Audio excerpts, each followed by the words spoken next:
My nosy sister stole my husband by deception. Sibling rivalry is normal, right? At least, that's what I told myself for years. Lindsay was my older sister by 2 years, and growing up, she was always intense. She was the kind of kid who threw a tantrum if she didn't win a board game, and the kind of teenager who seemed to date guys not because she liked them, but because she wanted someone to admire her. But we were adults now. I was happily married to Jake, my college sweetheart, and we had a pretty solid life together. Good jobs, a cozy home, and plans for the future. Jake, well, he's the kind of guy people can't help but like. He's tall, broad-shouldered, with the kind of warm smile that instantly puts people at ease. He's not flashy or overly charming, he's just steady. Dependable. He works as a mechanical engineer, loves hiking on weekends, and can fix just about anything around the house. Jake has this calm presence about him, like no problem is too big to handle. It's one of the reasons I fell in love with him. Lindsay, however, always had this strange dynamic with Jake. She'd laugh a little too hard at his jokes, ask him questions she already knew the answers to, and occasionally drop comments about how lucky I was to have him. At first, I thought it was just her being friendly. In the beginning, Lindsay's remarks felt harmless, like petty sister stuff. A joke here, a sly comment there. Nothing I couldn't brush off, but over time, the jokes became sharper, the remarks more pointed. At one family gathering, as Jake and I shared a funny story from our honeymoon, Lindsay smirked and said, "Wow, Jake, must be nice to have a wife who knows how to turn on the charm." She was very popular back in college, wasn't she, sis? Jake laughed it off. I laughed it off. But the little knot in my stomach didn't. At first, I chalked it up to her being insecure about her own relationships. Maybe she was just venting her frustrations in the only way she knew how, through sarcasm and thinly veiled jabs. But deep down, I started to feel something was off. Still, I told myself it was nothing. Just Lindsay being Lindsay. I didn't realize then that this was just the first crack in the foundation. Things didn't spiral overnight. At first, Lindsay's remarks were just awkward. Uncomfortable moments that I could brush off or roll my eyes at when Jake and I were alone later. But slowly, something shifted. It was during a Sunday dinner at my parents' house when I first noticed it. Jake and I had been joking about a disastrous attempt I'd made at baking homemade bread. It was lighthearted, just one of those silly stories couples tell. Everyone laughed, even Lindsay. But then she said, "You know, Jake, she was like this with her exes, too. Always playing cute little housewife but never really following through. You must have the patience of a saint." The room went quiet for a second before my mom awkwardly chuckled and changed the subject. I looked at Lindsay, who was swirling her wine glass like she hadn't just tossed a grenade into the middle of dinner. Jake gave me a small smile across the table, one that said, "Let it go," and I did, but it started happening more often. She'd drop comments here and there, mostly when Jake was within earshot. Things like, "Oh, remember when you used to go out dancing every weekend with all those guys in college? Wild times. Jake, you'd better watch out. Sarah's got a way of making guys fall for her, doesn't she?" They were just subtle enough that calling her out would make me look like the crazy one. And Jake, bless him, would just shake his head or give me a reassuring pat on the leg when he noticed me bristling. But it wasn't just the words, it was the look she'd give me afterward. A smug little glance, like she was checking to see if she'd struck a nerve. It wasn't until she started texting Jake directly that I realized this wasn't just about her being petty. One night, Jake and I were curled up on the couch watching a movie when his phone buzzed. I glanced over casually and saw Lindsay's name on the screen. "Hey, Jake, hope you don't mind me asking, but is Sarah doing okay?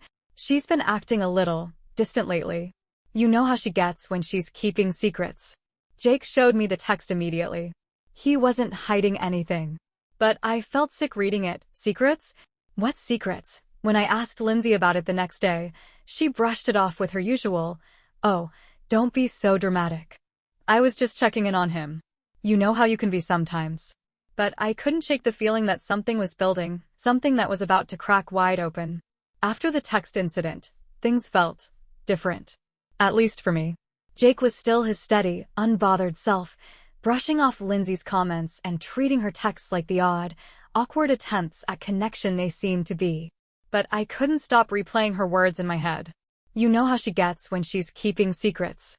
What secrets did she mean? Was she just stirring the pot, or did she know something I didn't? It's crazy how a few words can plant such an ugly seed in your mind. The following weeks felt like walking on glass. Every time Jake's phone buzzed, I tensed up. Every time Lindsay's name came up in conversation, my stomach knotted. But life went on: work, date nights, family dinners. I convinced myself I was overthinking it, that Lindsay was just Lindsay. But then she escalated. Jake had been pulling late nights at work. His team was wrapping up a big project, and he'd come home exhausted, sometimes barely awake enough to eat dinner. One evening, as I was clearing dishes, I got a text from Lindsay. "Hey, Sarah. I'm sorry to be the one to say this, but I think you should know. People are talking about Jake and that new girl at his office. I'm sure it's nothing, but you might want to ask him about it." My heart stopped. My hands were shaking so hard I nearly dropped my phone. I told myself not to believe it. Jake wasn't like that. He wouldn't do that. But Lindsay's words lingered in my head like smoke, choking me with doubt. When Jake came home that night, looking as tired and kind as always, I almost said something. But then I stopped myself. What was I going to say? "Hey, Jake, my sister, who clearly has issues with me, thinks you're cheating on me with someone from your office?" No. I couldn't. I didn't want to sound paranoid. I didn't want to put that weight on our marriage because of Lindsay's poison. Instead, I held it in. And holding it in made it grow. The next time I saw Lindsay was at my mom's birthday dinner. She was radiant in her emerald dress, sitting next to Jake and laughing at one of his jokes, too hard, if you ask me. I was across the table, watching her carefully. The way she leaned a little too close to him when she spoke, the way her hand lightly touched his arm when she made a joke. At one point, she caught me watching her. And she smirked. It was so quick, so faint, I might have missed it if I wasn't already so on edge. When we got home that night, Jake noticed how quiet I was. He asked if something was wrong, his warm brown eyes full of concern. I almost told him everything. About the texts, the comments, the seed of doubt Lindsay had planted, but instead, I said, "I'm just tired." And for the first time in our marriage, I felt like I was lying to him. Things kept piling up, little by little. Lindsay had a way of weaving herself into cracks I didn't even realize existed. Jake, ever trusting and good-natured, didn't seem to notice. Or if he did, he didn't let on. But I noticed. It was a Thursday evening when everything tipped over. I was home late after an exhausting day at work. Jake had already eaten, and I found him on the couch, scrolling through his phone. He looked up and smiled as I dropped my bag on the floor and kicked off my heels. "Hey, babe," Lindsay texted. "She wants to know if we're free to go hiking this weekend." I froze mid-step. Lindsay? Hiking? Since when did my sister go hiking? And more importantly, since when did she text Jake about plans without me in the conversation? I kept my voice casual. Why didn't she text me? Jake shrugged, already distracted by whatever was on his screen. She probably figured I'd know our plans better. But I couldn't let it go. Later that night, after Jake had fallen asleep, I did something I'm not proud of. I picked up his phone. I know how it sounds. But that seed of doubt Lindsay had planted was growing into something ugly and unrecognizable. There wasn't much in their texts, at least, not at first. Some casual exchanges, a joke here and there. But then I found a string of messages from earlier that week. "Jake, you're such a good guy. Sarah's lucky to have you. Sometimes I feel like she doesn't even see how much you do for her. If I had someone like you, I'd never take you for granted." My breath hitched in my throat. The texts weren't overtly inappropriate, but they were suggestive. They tiptoed right up to the line and danced on it. I sat there in the dark, Jake's phone cold in my hand, and felt like the walls were closing in on me. The next day, I decided I couldn't let this fester anymore. I texted Lindsay and asked her to meet me for coffee. She was surprisingly quick to agree. We met at a little cafe downtown. She was already there when I arrived, sipping a latte and scrolling through her phone like she didn't have a care in the world. "Hey, sis," she said brightly, like we were about to chat about shoes or vacation plans. I sat down across from her, my hands shaking as I placed my coffee cup on the table. "Lindsay," I said, my voice low, "what are you doing?" Her smile faltered, just slightly. "What do you mean?" "You know exactly what I mean. The texts, the comments, the way you talk to Jake. What are you trying to do?" For a split second, Something flickered in her eyes. Guilt? Annoyance? But then she leaned back in her chair and smirked. Oh, Sarah. You're being so dramatic. Jake and I are just friends. Maybe if you weren't so paranoid, you'd see that. I wanted to scream. I wanted to throw my coffee in her face. But instead, I stood up, my voice trembling. Stay away from my husband, Lindsay.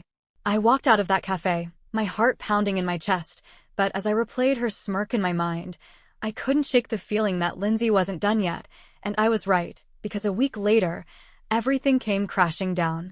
It happened on a Tuesday. Funny how ordinary days can hold the most devastating moments. Jake had been acting quieter than usual. Not distant, not cold, just quiet. The kind of quiet where someone's holding something back.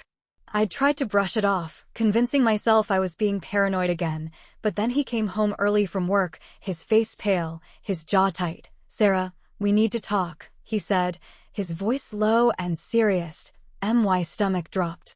You know that feeling, when your body seems to sense disaster before your mind catches up. Yeah. We sat down at the kitchen table. Jake wouldn't look me in the eye at first, just stared down at his hands. I need to tell you something before you hear it from someone else. The words were ice water down my spine. He exhaled shakily and finally met my gaze. Lindsay, she told me something today. She said she's been hearing rumors about you at work. That you've been flirting with other guys. Crossing lines. My mouth fell open. Flirting with other guys? I felt like I'd been punched in the gut. What? I managed to choke out. She showed me messages, Jake continued, his voice cracking. Screenshots. Conversations she said she got from someone at your office. I felt dizzy. My hands were trembling on the table. Jake, you can't believe her. You know me. You know I wouldn't do that. He rubbed his face with his hands, clearly torn. I don't know, Sarah. Why would she lie about something like this? Why would she go this far if she didn't believe it? And there it was. The seed of doubt Lindsay had planted in me was now planted in Jake. I felt tears sting my eyes as I stood up from the table. You honestly think I'd cheat on you? After everything we've built? After everything we've been through? Jake stood too, reaching for me, his expression filled with regret. Sarah, I don't think that. I don't want to think that. But she made it seem so real. And the screenshots. I froze. Show me. He hesitated, but eventually pulled out his phone and handed it to me. There they were, screenshots of conversations that I'd supposedly had with a coworker. Flirty comments. Plans to meet up. It looked like me. My name. My profile picture. But the words, they weren't mine. Oh my God, I whispered. Jake, this is fake. These are fake. He looked at me, his eyes filled with both relief and guilt. I wanted to believe that, Sarah. I swear I did. But Lindsay said, I cut him off. Lindsay. Of course she did. She's been planting these seeds for months, Jake. The comments, the texts, all of it. She's been trying to come between us and now she's forged messages. Jake's face went slack as realization started to dawn on him, and then something in me snapped. I grabbed my phone, pulled up Lindsay's contact and called her. She picked up on the second ring. Sarah, she said, her voice sweet and syrupy, like she hadn't just tried to blow up my marriage. Lindsay, I said, my voice cold, shaking with rage. You went too far. I know those messages are fake and so does Jake. You've crossed a line you can't uncross. There was silence on the other end. Then she said, casually, like she wasn't talking to her own sister, well, Sarah, if your marriage was so strong, it wouldn't have been this easy to crack, would it? I hung up. Jake stared at me, horrified. She did this on purpose. She wanted this. She doesn't want you to love me, I said bitterly. She wants you to love her.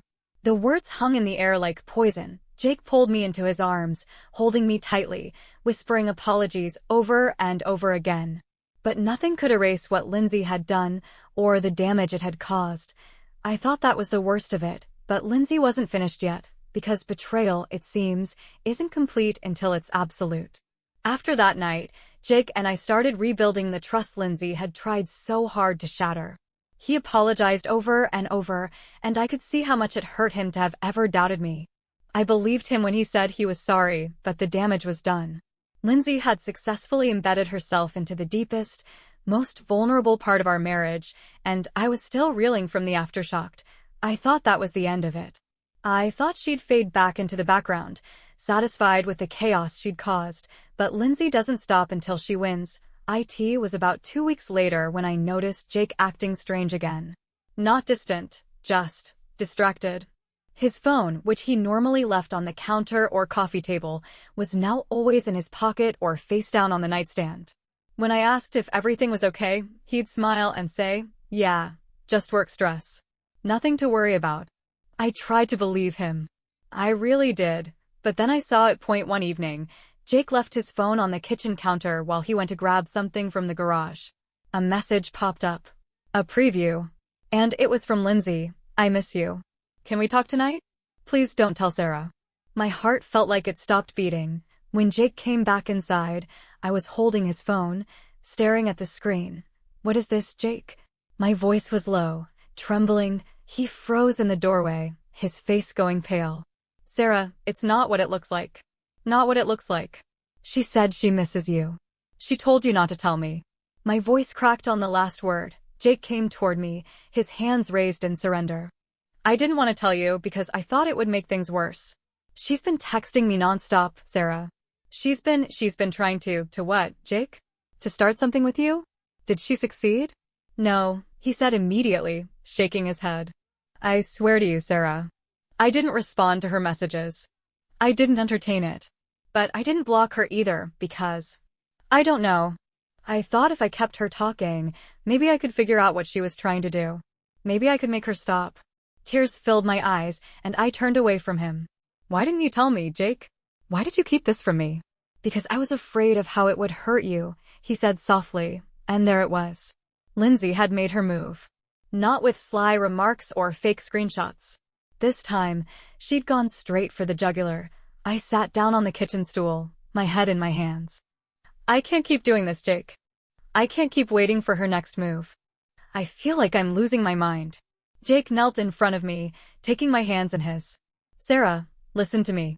I love you. Only you. Lindsay is. I don't even know what she is anymore. But we can't let her win. We won't let her win." I nodded slowly, wiping tears from my cheeks, but even as Jake held me, even as he whispered reassurances into my ear, I felt something shift inside me. I was done. Done letting Lindsay manipulate me. Done letting her poison my marriage. Done letting her win. But before I could figure out how to cut her out of our lives entirely, Lindsay delivered her final blow. Because, as it turns out, she wasn't just texting Jake. She had been sleeping with him. I found out in the cruelest way imaginable, a hotel receipt. Folded neatly and tucked into the pocket of Jake's jacket. Lindsay's name was on it, and the date? Just a week before. I stared at it for what felt like hours, my hands trembling so hard I could barely hold the paper. Jake came home to find me sitting on the couch, the receipt clutched in my hand. His face crumbled the second he saw it. "Sarah." I didn't let him finish. I stood up, shoved the paper into his chest, and walked out the door. I didn't know where I was going.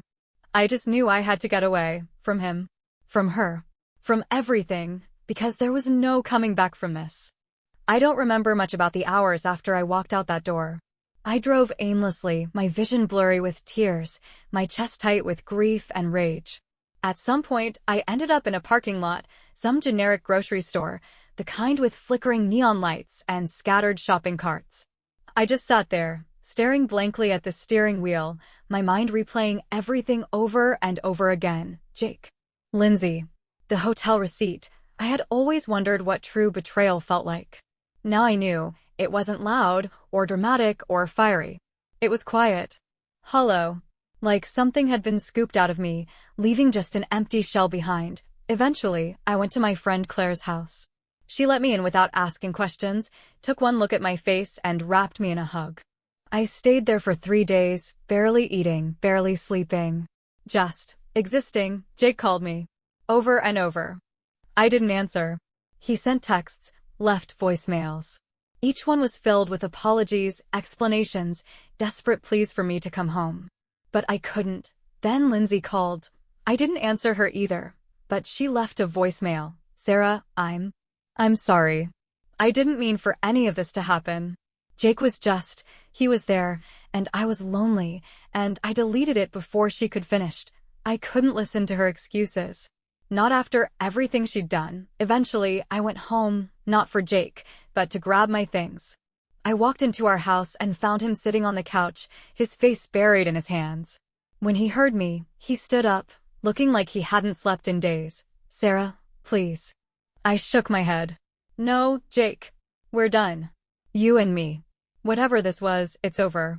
He didn't argue. He didn't try to stop me as I packed a suitcase and walked out. A week later, Lindsay reached out again. This time, she sent an email. It was long, rambling, full of apologies and justifications. But one sentence stood out. "I guess I just couldn't stand seeing you have everything I wanted." And there it was. The truth. Lindsay wasn't just jealous of my marriage, she was jealous of me. My life. My happiness. And instead of trying to build something of her own, she decided to destroy mine. But here's the thing about people like Lindsay. They might succeed in breaking you, but they can't keep you down forever. It's been nearly a year since that day. I moved to a new city, started a new job, and slowly began piecing my life back together. I've gone to therapy. I've built new friendships.